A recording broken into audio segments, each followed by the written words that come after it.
మా గల్లీలో గణేశుని పెట్టిండండి. గణేశుడికి ప్రసాదం చేసేయండి అని అడిగారు. దానికి సంబంధించి ప్రిపేర్ చేస్తున్నానండి. ఇవి వచ్చేసి చింతపండు పులుసు, ఇందులో పచ్చిమిర్చి కట్ చేసేసిన, కల్లెమాకండి, పసుపు వేసిన, ఇందులో వచ్చేసి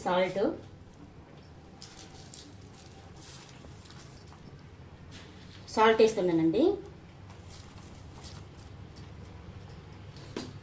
ఇది శనగలండి ప్రసాదానికి. ఇది కూడా శనగలు నానబెట్టిన శనగలు.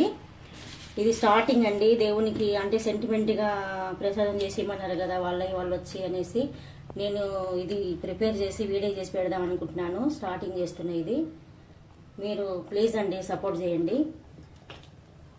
ఇందులో సాల్ట్ వేస్తున్నానండి శనగలలో. ఇంట్లో సామాన్లు ఉన్నాయండి, కానీ ఇంట్లో ఇవి వాడొద్దు కదా గణేశుని కనేసి మళ్ళీ ఇవన్నీ బయట నుంచి తెప్పించి చేస్తున్నా. ఇది వచ్చేసి కేసరిబాత్ కిలోగా. కానీ ఇంతేనండి, చింతపండు పులిహోర ఒకటి, శనగలు ఉడకబెట్టి పోపు వేసేయడము, కేసరిబాత్ అంటే హల్వా, ఈ 3 ప్రిపేర్ చేస్తున్నానండి. ఇదండి చింతపండు పులుసు రెడీ అవుతుంది. ఇది గుజ్జు చేయాలి కదా, మంచిగా ఉడకాలి కదా. ఇది ఇంకా పక్కన శనగలు ఉడుకుతున్నాయి.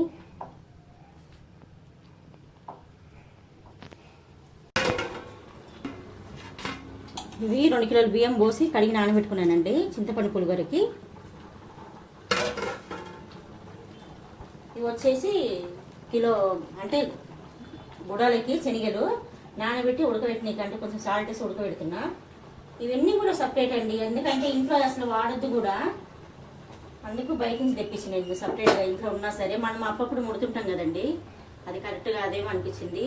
ఆ గణేశుడి దయ వల్ల మీరు బాగుండాలా, అందులో మేము ఉండాలా, అది అందరికి మంచిగా కావాలని కోరుకుంటున్నాను. అది నేను సెంటిమెంట్ అనుకొని నేను అంటే ప్రసాదం అడగంగానే అయ్యో వీడియో తీద్దామని నాకు ఆలోచన వచ్చింది. దానివల్ల నేను సెంటిమెంట్కి వీడియో అప్లోడ్ చేయాలి అనేసి నేను పెడుతున్నా. ప్లీజ్ అండి సపోర్ట్ చేయండి. నాకైతే ఇలాంటి వీడియోస్ ఎన్నో పెడతాను, సపోర్ట్ చేయండి. అంటే నాకు వచ్చినంతలో చేసి పెడతాను. ఇది కరెక్ట్గా 10 నిమిషాల దాకా మా ఉడుకుద్దండి. 10 నిమిషాలు అయితే పట్టుద్ది. అంటే చింతపండు పులుసు గుజ్జు కానీ అంటే గట్టిగా కావాలి కదా, అది నీరంతా పోయేసి గట్టిగా దగ్గరికి అయ్యేదాకా ఉడకాలి. ఇది ఇందులో కాలి కరివేపాకు, పచ్చిమిర్చి, పసుపు, ఉప్పు వేసి ఉడకబెడుతున్నానండి చింతపులుసు. అంటే ఇది పులిహోర, చింతపండు పులిహోర చేయడానికి పెట్టినాం కదండి. ఇది అయ్యేలోపు గుడాలు ఉడికేలోపు వాళ్ళకి చింతపండు పులిహోరకి ప్రిపేర్ చేసుకోవాలి కదండి రైస్. ఇది వేరే స్టవ్ మీద పెట్టి పులిహోర ప్రిపేర్ చేసేటప్పుడు చూపిస్తాను కలిపేటప్పుడు. ఇది స్టవ్ మీద అయితే కాదండి, చిన్నగా వస్తుంది మంట, పెద్ద స్టవ్ మీద పెట్టాలి. సరేనండి. ఇది చింతపండు గుజ్జు పులిహోరకి రెడీ అయిందండి, దగ్గర పడ్డది. పచ్చిమిర్చి సరిపోయేటట్లేదు, కొంచెం ఒక 4 సీలు వేస్తున్నా. అందులో వచ్చేసి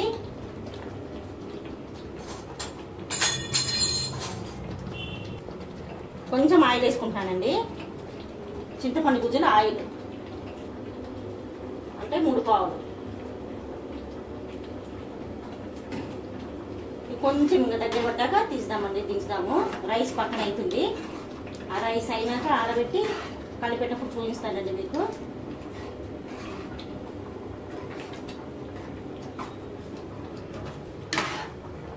ఏదైనా పులిహోర చేయడం కానీ ఏదైనా వంటలైనా నేను మాట్లాడే విధానం అంటే ఏదైనా మిస్టేక్ జరిగితే ఇది మిస్టేక్ అని చెప్పండి. ఎందుకంటే నాకు ఎట్లా వస్తే అట్లా చేసుకున్నానండి. ఏదైనా తప్పు ఉంటే ఇది తప్పు అని చెప్పండి, ప్రాబ్లం ఏం లేదు. అయిపోయిందండి. కొంచెం ఇంగు వేద్దాము, స్టవ్ ఆఫ్ చేసుకుందాము. చింతపండు గుజ్జు దగ్గర పడ్డది. కొంచెం ఇంగు అండి, ఎందుకంటే మళ్ళీ పోపులు వేస్తాం కదండి, పల్లీలు అవన్నీ పోపు పెడతాం కదా, అందులో కొంచెం లైట్గా వేస్తాం అనమాట. శనగలు కూడా ఇంకా 2 నిమిషాలలో ఉడికిపోతాయండి. ఉడికినాయి కూడా కొంచెం లైట్గా ఉడకాలి, 2 నిమిషాలు అండి. సరేనండి, దిప్పుకుందామా. ఆయిల్ వేసాం కదా చూడండి, పైకి తేలుతుంది ఇది ఆయిల్, చూసిరా. అయిపోయిందండి. చింతపండు గుజ్జు దగ్గర పడ్డదండి. మంచి ఇట్లా కావాలన్నమాట. అంటే ఎక్కువ వాటర్ ఉండొద్దు, ఎక్కువ గట్టిగా ఉండొద్దు అనమాట. ఇట్లా అంటే మేము ఎట్లా చేసుకుంటాం ఇంట్లో మా స్టైల్లో మేము చూపిస్తున్నాము. బంద్ చేసుకుంటానండి. చూడండి గుడ్డలు కూడా ఉడికినాయి. ఈ గ్యాస్ మీద ఉండే కదా ఇక్కడ షిఫ్ట్ చేసుకున్నా, ఎందుకంటే రైస్ అనేది పెద్ద స్టవ్ మీద వండేసిన దమ్ముకు చిన్న స్టవ్ మీద పెట్టాలి కదా, తెచ్చి ఆ స్టవ్ మీద పెట్టినా. చూడండి ఇంత ఉడికితే చాలండి గుడాలు. చూసారా, ఇట్లా వడబోసుకుందామండి. చూడండి గుడాలు ఉడికినాయి కదా, ఇవి వడబోసుకున్నాము.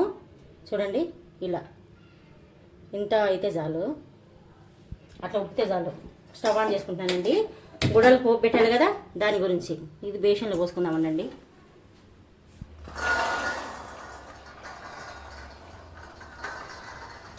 ఇది పట్టదేమో కదా,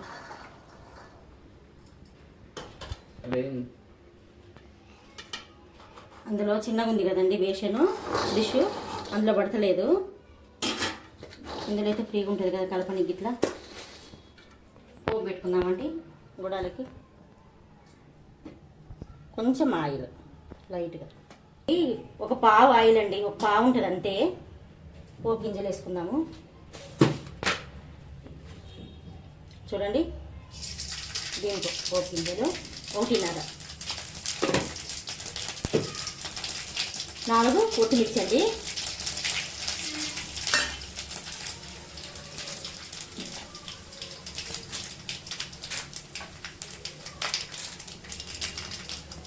కరివేపాకండి. చూడండి ఇట్లా కట్ చేసుకుని వేస్తే కొంచెం పెద్ద పెద్ద లేకుంటే తింటారు కూడా పిల్లలు, అట్లా తినేటంటే ఇట్లా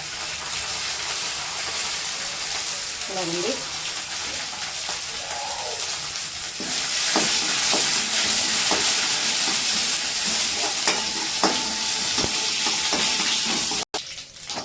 పోపు అయిపోయిందండి.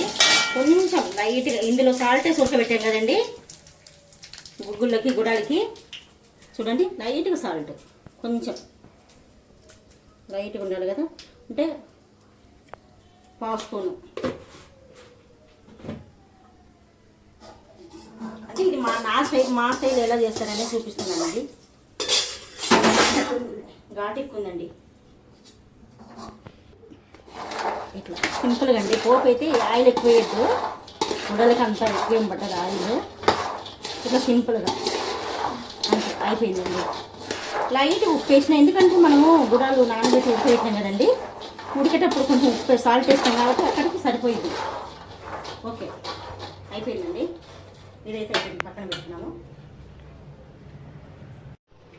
ఇప్పుడు గుడాలకి పోపు పెట్టినా కదండి కడాయిలో, అదే కడాయిలో ఆయిల్ పోసుకుందాము. ఎందుకంటే చింతపండు పులిహోర చేయాలి కదా మనం, దానికోసం అదే కడాయిలో ఆయిల్ పోస్తున్నానండి. ఆయిల్ అయితే చింతపండు పులిహోరకు ఎక్కువ పడుతుందండి, ఆయిల్తోనే టేస్ట్ ఉంటుంది. కొంచెం పోపు మిగిలిన కూడా పక్కన పెట్టుకొని మళ్ళీ చేసుకోవచ్చు, ఏం కాదు.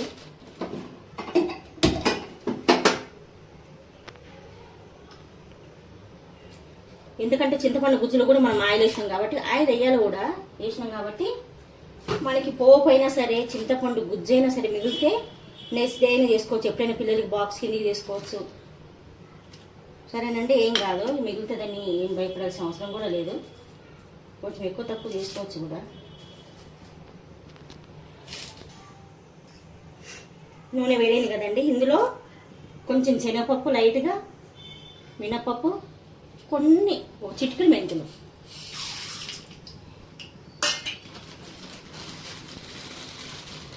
ఇందులో వచ్చేసి పల్లీలండి. పల్లీలు కొంచెం ఎక్కువ ఉంటేనే బాగుంటుంది ఏదైనా సరే, చింతపండు పులిహోరలో పప్పులు ఎక్కువ ఉంటేనే బాగుంటుంది. ఇవన్నీ కూడా నేను సపరేట్ తెప్పించండి, ఏవి కూడా ఇంకా వాడతలేను. మీరు కూడా ఏమైనా చేస్తే తెలియనకు మాత్రం చెప్తాను, తెలిసిన వాళ్ళకి కాదు.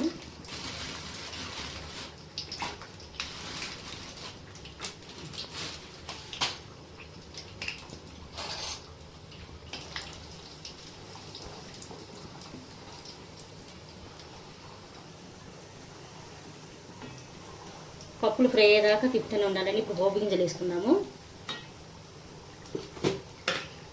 కానీ నేను చేసే దీంట్లో ఎలాంటి మిస్టేక్స్ ఉన్నా మీరు కామెంట్ బాక్స్లో కామెంట్ చేయొచ్చండి, మీకు తెలిసింది నాకు చెప్పొచ్చు, నాకు తెలియనిది ఏమైనా ఉంటే. పోపు గింజలండి 2.5. ఇందులో కొంచెం కాజు వేసుకుందాం, లైట్గా అండి కాజు. చూసారు కదండి, చింతపండు పులుగురికైనా లెమన్ రైస్కైనా కొంచెం ఆయిల్ ఎక్కువ ఉంటేనే టేస్ట్ ఉంటుందండి. ఇందులో వచ్చేసి పోపు గింజలండి, కొంచెం శనగపప్పు, కొంచెం మినపప్పు, పల్లీలు, కొంచెం జీలకర్ర కొంచెం ఎక్కువ ఉంటేనే బాగుంటుంది అనుకుంటున్నాను నేనైతే. చింతపండు పులుగులలో కొంచెం లైట్గా ఎండుమిర్చి వేసుకున్నామండి. ఎండుమిర్చి ఒక 15 దాకా వేద్దాము. ఓకేనండి.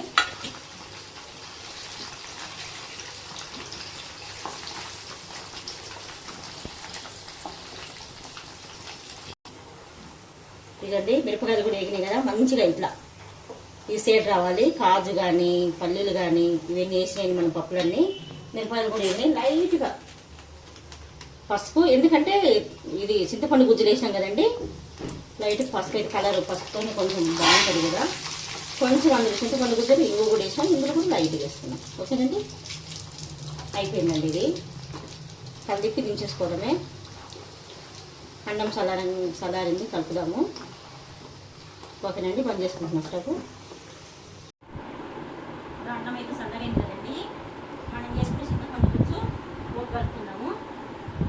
ఉప్పు అయితే చూడకూడదు కదండి, నేనైతే చింతపండు గుజ్జును నేను అందాసి వేసిన. టేస్ట్ చూసినప్పుడు నేను అందాసి వేసిన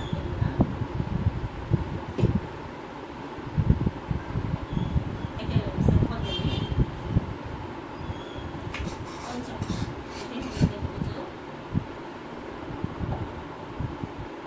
కొంచెం పోపు కూడా వేసుకున్నామండి. ఇవన్నీ కూడా అంటే మనకి ఎంత కావాలో అంత తీసుకోవాలి. ఎంత మన అన్నాసి ఇవన్నీ కూడా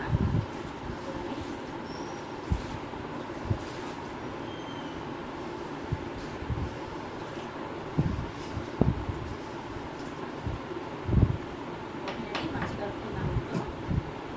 మిక్స్ చేసుకుందామండి.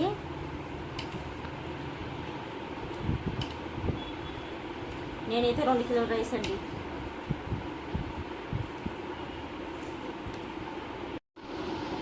చూడండి, ఇలా మొత్తం ఈవెన్గా మిక్స్ చేసుకోవాలి మంచిగా. చూడండి, అంటే నాకు వచ్చినట్టుగా నేను చేసిన. ఉప్పు అవన్నీ టేస్ట్ చూడొద్దు కాబట్టి నేను అందాజు చేసిన. మాకైతే సరిపోద్దండి, దేవుని కాబట్టి టేస్ట్ చూడొద్దు కదా. చూడండి, బాగా వచ్చింది.